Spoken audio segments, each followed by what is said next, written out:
থেকে তপন ভাই মিউজিক।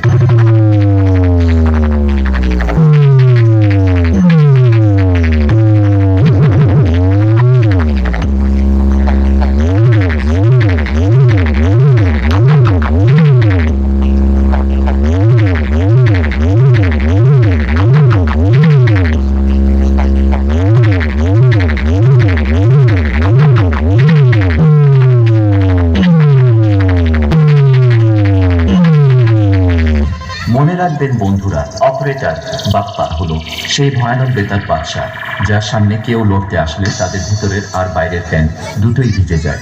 তাই ওদের থেকে দূরে থাকুন।